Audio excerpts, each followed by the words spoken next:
Et l'invité de nos traditions est aujourd'hui Denis Gorbatch, politologue à Sciences Po. Bonjour, merci d'être avec nous. Alors on vient de le voir, la Russie célèbre ce 9 mai sa victoire contre l'Allemagne nazie en 1945. Alors que représente ce 9 mai pour les Russes et pour les Ukrainiens ? Bonjour. Alors, pour les Russes, comme vous venez de voir, le 9 mai, c'est vraiment un élément clé de tout le culte étatique. Donc, c'est la manière, c'est la justification ultime du régime. En Ukraine, l'histoire est un peu différente. Il y a beaucoup moins du symbolisme officieux. Alors qu'il y a beaucoup d'investissements à titre personnel. Par exemple, moi, si je parle de ma propre famille, mon arrière-grand-père, ancien combattant dans la guerre, avait installé, ça revient aux années 70, je crois. Depuis cette époque, tout le monde doit se recueillir le 9 mai à 14 heures chez lui. Donc c'est une histoire beaucoup plus intime qui est vraiment populaire, à laquelle la population se tient. Alors pourquoi il y a eu autant de craintes et de spéculations autour de cette date aujourd'hui du 9 mai ? Justement à cause de cette signification pour le gouvernement russe de cette date, beaucoup de monde effectivement craignait soit une annonce de la mobilisation générale, soit au contraire il y avait des espoirs que Poutine sort et dit que ok, la guerre est finie, on a gagné, on a déjà pris Mariupol et ça se finit. Alors dans cette guerre, les deux présidents Vladimir Poutine et Volodymyr Zelensky s'expriment régulièrement. Vladimir Poutine a parlé ce matin et ils ont chacun une rhétorique et tous les deux font référence au nazisme. Comment l'expliquer ? Oui, encore une fois, oui, il y a une grosse différence dans les usages de ce mot. Dans le langage politique russe actuel, le nazisme, c'est surtout toute idéologie ou tout phénomène hostile à la Russie.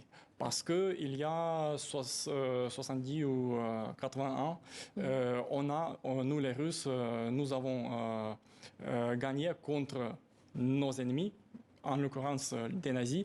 Et voilà, c'est pourquoi tout ennemi de la Russie est marqué comme un nazi.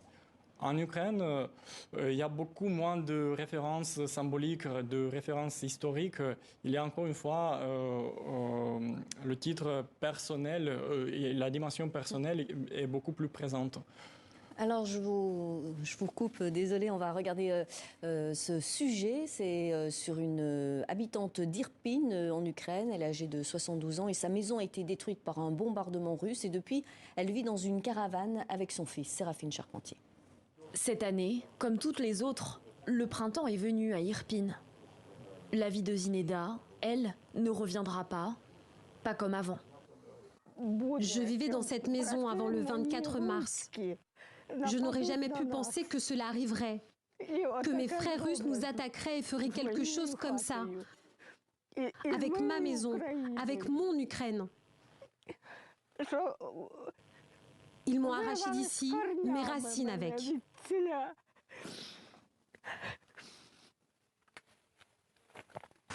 Le jour du bombardement, le 24 mars dernier, Zineda part s'abriter dans un abri anti-bombe. Elle y passe la nuit et rentre chez elle le lendemain matin. Elle découvre alors les ruines fumantes de ce qui était autrefois sa maison. Malgré la force de l'explosion, les murs ont tenu. Ils ont été construits brique par brique par le défunt mari de Zineda. Le reste n'est plus qu'un amas de souvenirs, vieux de 40 ans, brisés par la guerre. Sans domicile, la retraitée de 72 ans a reçu de la part du gouvernement une caravane.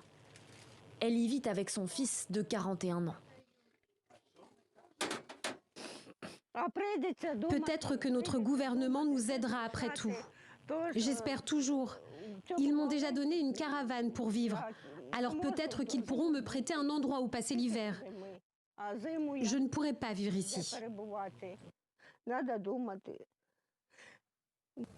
Zineda gagne une retraite équivalente à 99 $ par mois et passe ses soirées à la lueur d'une simple bougie. Elle ne s'y résout pas. Je veux vivre paisiblement, jusqu'à la fin.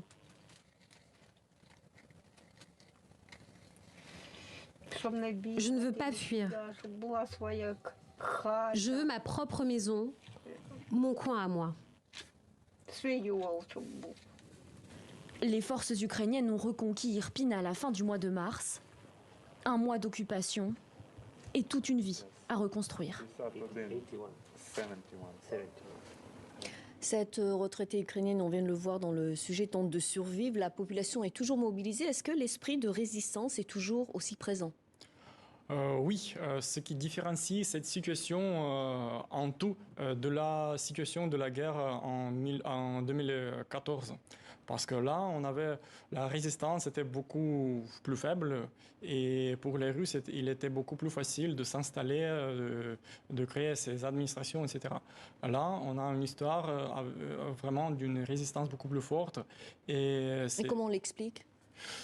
Parce qu'il y a ces 8 ans qui ont passé entre ces deux dates, pendant lesquelles la guerre continuait au Donbass, en basse échelle, mais quand même il y avait des morts. Beaucoup de gens, beaucoup du monde a passé du temps aux armées. Donc ça, c'est aussi un facteur très important pour que la guerre devienne plus personnelle. Et est-ce que les Ukrainiens adhèrent tous à la politique de Volodymyr Zelensky ? Et maintenant, c'est beaucoup plus le cas qu'il y a 3 mois.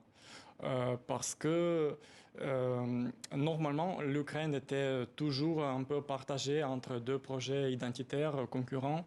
Mais pour la population qu'on pourrait nommer pro-russe, ou entre guillemets pro-russe, cette invasion était un choc.